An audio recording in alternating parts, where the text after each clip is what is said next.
all those moments will be lost in time.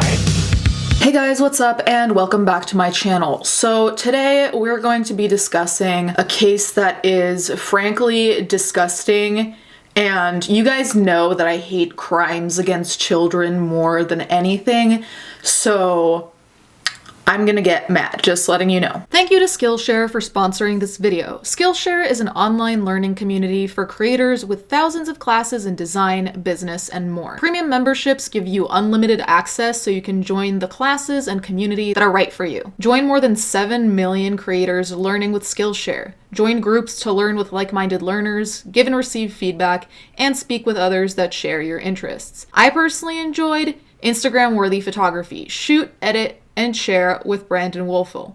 It was useful to see the process of an artist in order to give me tips and motivate me to be more creative, especially as I originally considered going to art school. Skillshare is giving away a free 2-month unlimited access trial to my subscribers who click the link in the description box, and after that, it's only around $10 a month. Thank you again to Skillshare for sponsoring this video. Mother of children found hanging in basement is charged with murder. The woman maintains that 2 of her children, ages 4 and 8, killed themselves in their Pennsylvania home in September. Do you see why I said I was gonna get mad? A Pennsylvania woman was charged Monday with murdering 2 of her children more than 2 months after they were found hanging from a beam in the family's basement, the authorities said. The woman, Lisa Snyder, 36, who was arrested at her home in Albany Township on Monday morning, had told the police her 8-year-old son had been bullied at school and was suicidal, the authorities said. But their investigation found no evidence of bullying and also showed that the boy had a physical disability that would have made it nearly impossible for him to hang himself, prosecutors said.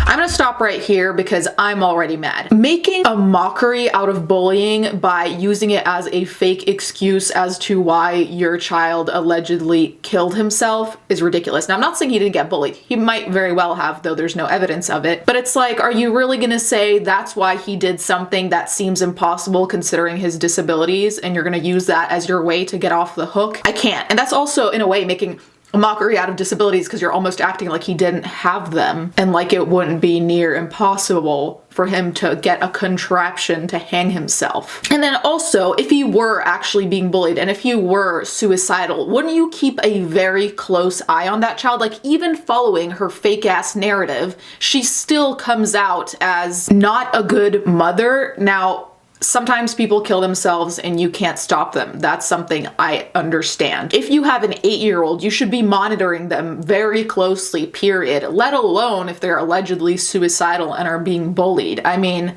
the logic here is, it's not there. 8-year-olds generally that I'm aware do not commit suicide, John T. Adams, the Berks County District Attorney, said during a news conference on Monday, so of course we had questions. Ms. Snyder, who is also charged with 2 counts of endangering the welfare of children and 1 count of tampering with evidence, is being held without bail, denies killing her children, and maintains they died by suicide, according to Mr. Adams. Listen, if we go for a benefit of the doubt, which honestly here it's quite hard to give a benefit of the doubt, what are the odds that not 1 of your children, but 2 of your children would manage to both hang each other, considering one's 4 and the other one is 8 with disabilities that would make it hard to make the knots and everything, and doing it at the same time and you being completely unaware? Like, that's what's crazy to me about this excuse of, oh, I didn't know they did that. You wouldn't notice that both your kids are missing?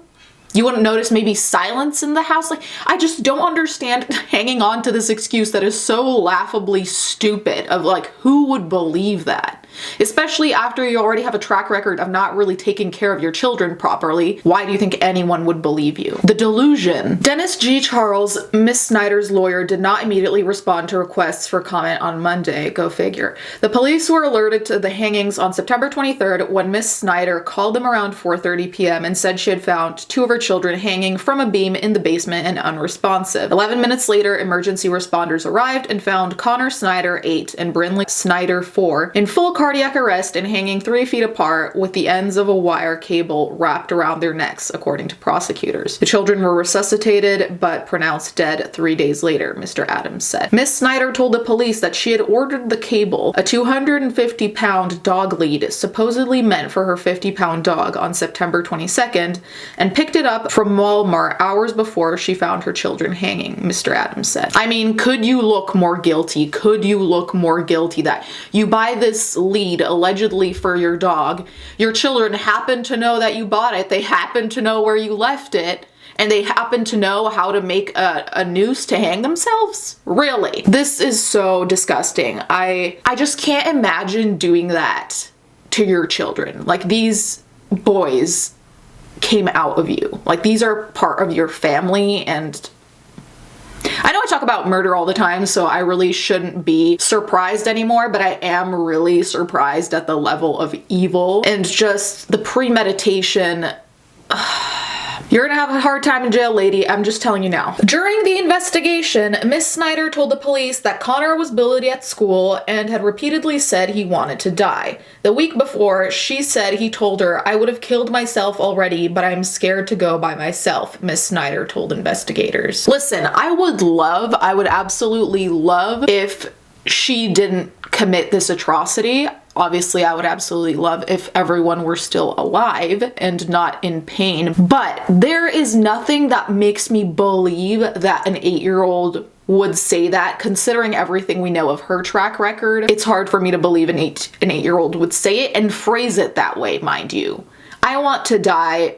Okay, I can see an 8-year-old saying that, but I'm scared to go by myself. That just sounds like a convenient thing that she would say because now 2 of her kids have passed away, so of course that's a convenient thing to remember someone allegedly said, right? However, video footage from the school bus that brought him home on September 23rd showed a happy child with no signs of distress, Mr. Adams said. Investigators found no evidence of bullying after talking with Miss Snyder's 17-year-old son, who also lives in the home, as well as school officials, classmates, and other family members. An occupational therapist who worked with a boy at school told investigators that the child had poor eye-hand coordination and difficulty pinching his finger and thumb together. She said he would have had extreme difficulty operating the clasp on the dog lead, according to the police. He had trouble tying his own shoes, prosecutors said. One of Miss Snyder's friends told investigators that 3 weeks before the episode, Miss Snyder said she was depressed, could not get out of bed, and did not care about her children anymore, according to the police. One thing I want to pause on is that it says that it seemed like he was a happy child from video footage,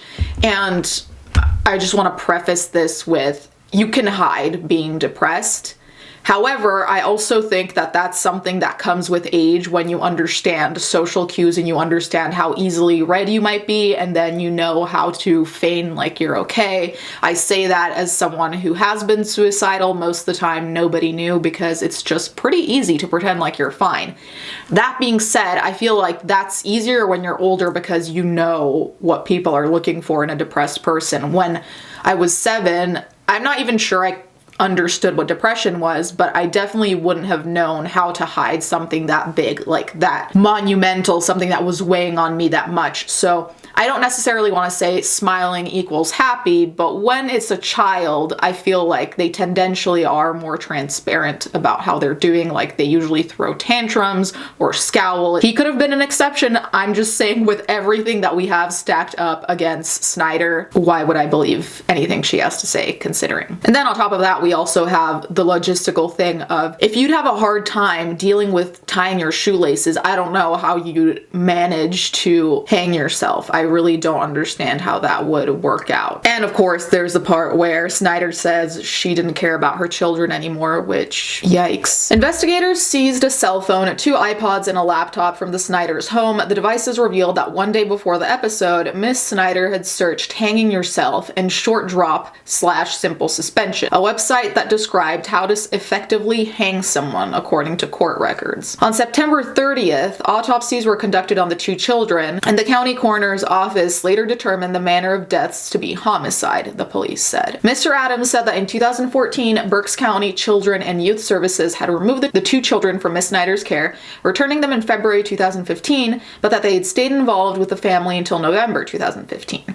He would not comment on the circumstances of their removal. In an unrelated matter, Miss Snyder was also charged on Monday with 1 count of sexual intercourse with an animal and 1 count of cruelty to animals after the police found pictures of her with her dog in Facebook messages. So I think at this point it wouldn't be unfair to surmise that there was probably something mental going on. Now, we do have the friend who said she was depressed. Perhaps that's all there is to it. I'd think that there's maybe more to it. Anyone who wants to kill their children by definition is not of sound mind, but it seems like there's more to it. I really hope they do some kind of psychiatric test and maybe she needs medication, because her behavior overall just does not seem like a healthy brain's behavior. This was a very difficult investigation, Mr. Adams said. Anytime that any of us have to investigate and prosecute cases that involve the abuse or death of an innocent child, it hits us in the heart. Obviously, I agree with that. You guys know that the reason why I talk about this is because